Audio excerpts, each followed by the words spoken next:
Hello everyone.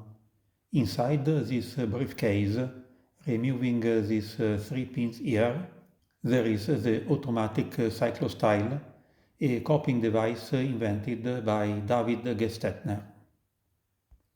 It's a portable copier, so to say. The crank is dismounted to save space. It's a very beautiful old device. Later I will print some copy. We'll see how elegantly it moves its gears. It can copy little sheets of paper, maybe menus, leaflets, or something similar. The general operation is as follows. A crank moves gears that move the carriage back and forth. At the end of the cycle, the frame lifts to allow the printed sheet of paper to be removed. The gears are connected to these rollers, one of them pressing on the paper and the other spreading the ink. Before using it, you need to prepare the stencil, starting from a sheet of waxed paper. For better result, the stencil was placed on a cornered metal plate.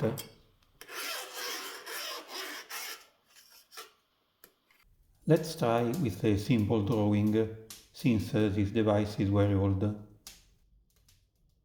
With a stylus like this, I write something on the paper, removing the wax covering. So, where the wax has been removed, the stencil is permeable to the ink, and you can use it to print your copy. I'm not an artist, don't insult me. There were many types of styluses to create different effects on the stencils. To make more or less thick lines, dashed lines, or shading. As alternative to simple stylus, David Gestetner in 1880s invented this pen for stencils. That is a stylus with a little tooth wheel. Here is an enlargement of the wheel. The teeth on the wheel make small holes in the wax coating of the stencil, allowing the ink to pass through. So you don't need to write on a cornered plate, but on a smooth surface, such as a sheet of tinned metal. The etymology of the word cyclostyle derives from this pen, which is a stylus with a wheel, cycle. On the rollers must be placed some ink. When the rollers turn, the ink is spread on the rollers and finally settle on the frame. To start the process of copying, you have to raise the frame and place a blank sheet of paper under it. Then you place the stencil under the frame. Then you turn the crank, the roller wetted with ink goes down and press on the frame. When the frame comes back, do you see that the roller is raised? Now it's not pressed against the plate, but against the inking roller, so it gets wet again.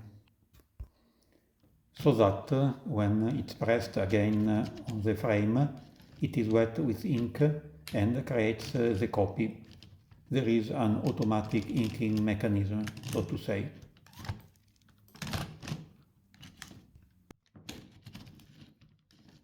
The mechanism is very smart. You put a blank sheet here.